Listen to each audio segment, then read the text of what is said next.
Bora lá. O caso da Leia e o Juliano, que ele é humorista. Complicado, hein? Muito complicado isso. Vamos lá. O caso da Leia e do Juliano. Leia Faz Juliano? agora ou pode fazer? Pro Ricardo. É pro Ricardo. Eu não É sabia sobre, que a Leia Juliano. sobre o caso da Leia e do Juliano. Né? A Leia Maria, né? Isso. Ó, a Luciana Juliano Matos, Gaspar, né? Isso. A Luciana Matos mandou aqui o seguinte, ó. Ventura, você fez a leitura do Juliano e da Leia. Há 2 meses eles foram em um podcast e já mostravam sinais de abuso. O host, né, do podcast parava onde? às vezes. E você assistiu o episódio? Pode comentar sobre o tema, adoro o seu trabalho. Legal. E aí tem só um complemento, né, dessa pergunta, que ela fala assim, complementando, no podcast a Leia era interrompida ofensivamente. Juliano levava a mão com os dedos esticados muito próximo ao rosto dela, e a Leia também estava tensa demais e se afastava com medo ao menor movimento brusco dele. Taca, poxa. Olha que interessante. Tem o lance, né, Rosângela, como você mesmo falou, que a pessoa vem com viés da confirmação. Então, depois que acontece alguma coisa, as pessoas vão começar a achar pelo em ovo. Então, tem que tomar muito cuidado.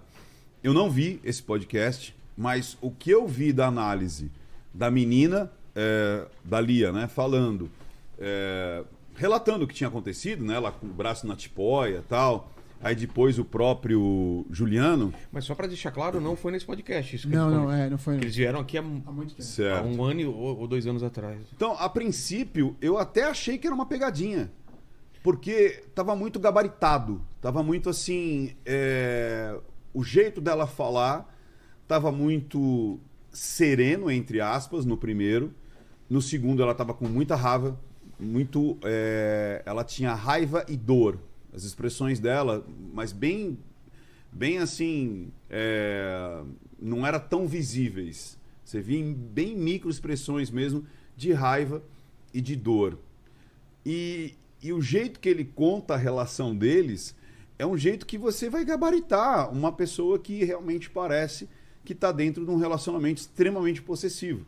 Então, a maneira que ele fala dela é de uma maneira muito de posse. Tô falando na hora que ele dá Na hora que ele fala, olha, eu quero entender quero o que ela de aconteceu, volta, porque ela precisa da minha proteção. Quando a gente discute, eu saio de casa. Quando a gente briga... Desde que ela veio da Alemanha, eu cuido dela. Poxa, mas ela não sabe que tá mentindo. Cara, esse cara tá lascado, ela não velho. sabe que ela está mentindo. Ele falou isso? E várias outras coisas, né, nesse sentido. Que ela precisa desmentir.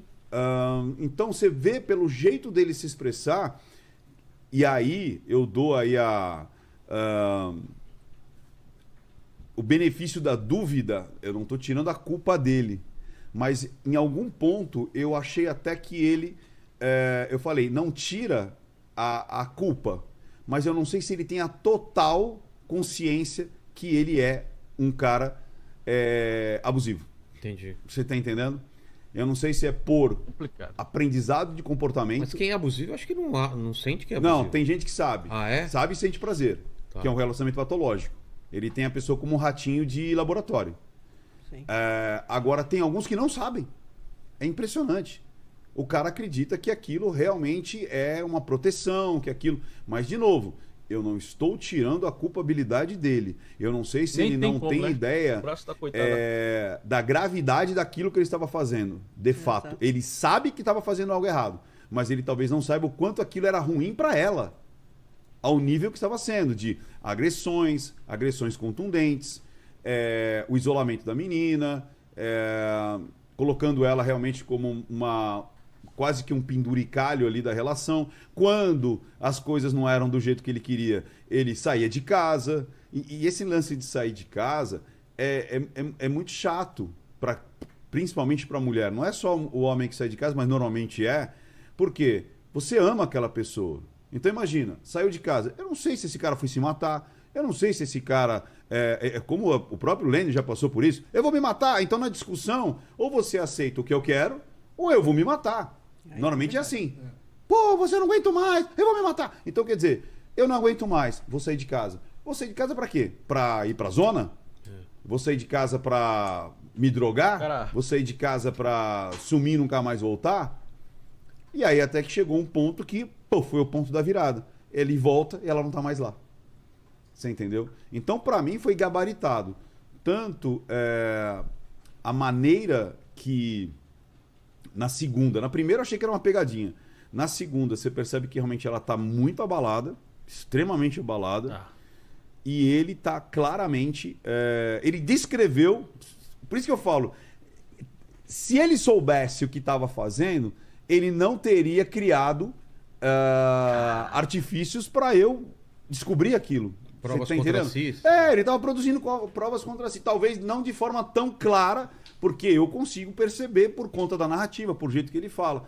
Mas se ele quisesse esconder, ele não falaria certas coisas. Por isso que eu acho que ele passou do limite de ele até mesmo perceber o quão grave era o que ele estava fazendo. Entendeu?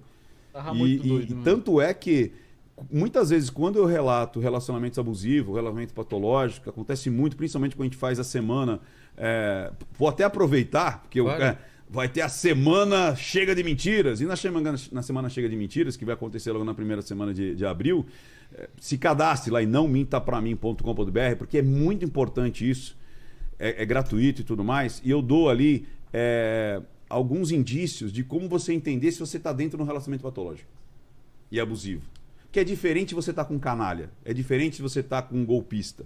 É que nem o canalha, você identifica muito fácil. Canalha, o cara, eu estou num relacionamento abusivo porque meu marido bebe. Não, você está com um cachaceiro. Eu estou num relacionamento abusivo porque o meu marido me trai. Não, você está com um canalha.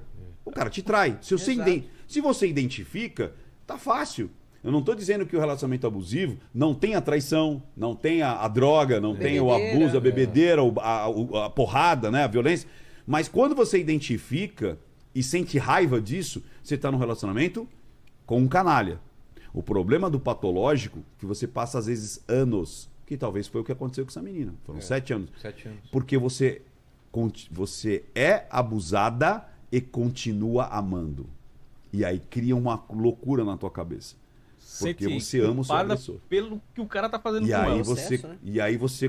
você é difícil, porque o cara sai, aí volta, se redime, faz um sexo muito bom. Normalmente esses caras têm um sexo muito bom. É uma das características do relacionamento patológico, é que o agressor tem um sexo muito bom. Ele sabe te dar prazer quase com a mesma proporção do que ele consegue te causar dor. Você entendeu? Então, eu aconselho, se cadastre-se em nãomintapramim.com.br para você entender um pedacinho de como funciona essa cabeça aí. E no caso dele, para fechar, eu acho que ele precisa de terapia também. Ele e ela, né? Ela com certeza para sair dessa. E ele, porque quando eu falo disso nessa semana, né, do Chega de Mentiras, acredite se quiser, o Vilela, é lógico, você tem uma proporção muito maior de mulheres relatando como é a vida delas. Mas muitas vezes acontece, sabe o que agora? Homens falando, Ricardo, você me descreveu e eu quero sair dessa. Ricardo, eu me vi como um agente abusador. Eu quero sair dessa. Como é que eu saio disso? Porque eu não quero ser assim. Então tem alguns que realmente não querem ser assim. Eles entraram talvez por um processo cultural, de família, sim, de pai, já era de avô, que a família era daquele jeito, e o cara entrou no processo. E ele quer sair, ele não quer mais ser daquele jeito. E dá para mudar? Dá. Mas precisa realmente fazer sozinho você não sai. Isso é um ponto pacífico. Você precisa fazer uma terapia. Ajuda. É isso. Ajuda. Quando a violência doméstica é um processo. No começo que eu falo, ninguém chega dando uma voadora no outro. E, assim, o indivíduo é sempre muito sedutor. Muito. Sexo bom, atenção, não sei o quê. Aí, durante o relacionamento, começa a dar uns pontos de tensão. Aí, começa. É um processo, né? Violência psicológica, verbal, né? Verbal, até chegar no ponto da violência física. É aí que a pessoa fala, pô, mas aí vem a lua de mel. Porque o indivíduo também fala, aí ele vai lá, flores, é um processo e vai. É um círculo. Depois, vicioso. De novo. E nem a mulher, e em muitos casos o homem, percebe isso. Quando o indivíduo percebe, é o ideal, porque aí ele precisa realmente de terapia, porque o que é cultural a gente muda. Entendeu? Agora, patológico não. Perfeito. Tem psicopata? Tem. Tem o cara que realmente tem borderline, complicado. Tem. Né?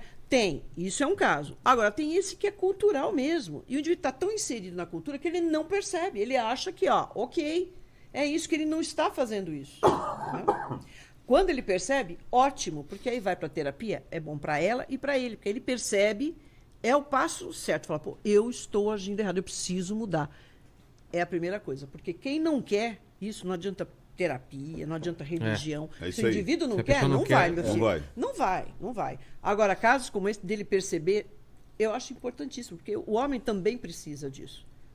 Porque a gente não percebe. Nós estamos tão inseridos na cultura que a partir do momento que a gente nasce, você está recebendo bons e maus costumes. A sociedade, a nossa moral é feita de bons e maus costumes. Às vezes você está reproduzindo e tem mulher que reproduz isso também. Sim. E passa para o filho. Misoginia, machismo, sexismo. Ela mesma, a mulher passa. Ela trata a menina de um jeito, você dá. E o menino pode. E a menina não. Entendeu? Então passa e acha que tá tudo bem. E lembrando que não é só de homem para mulher. Tem muitos de mulher para homem. E tem também relacionamentos tem homoafetivos que tem tem a mesma coisa. Essa situação. É isso essa aí. situação. É isso aí. Entendeu? Agora, tem casos que rola lá um sadomasoquismo. Por isso que a gente precisa ter um olhar, não é tudo igual. É uma relação, eles estabelecem mesmo uma relação. Eu fiz um caso do indivíduo que ele acabou matando a mulher, mas ela dava nele também.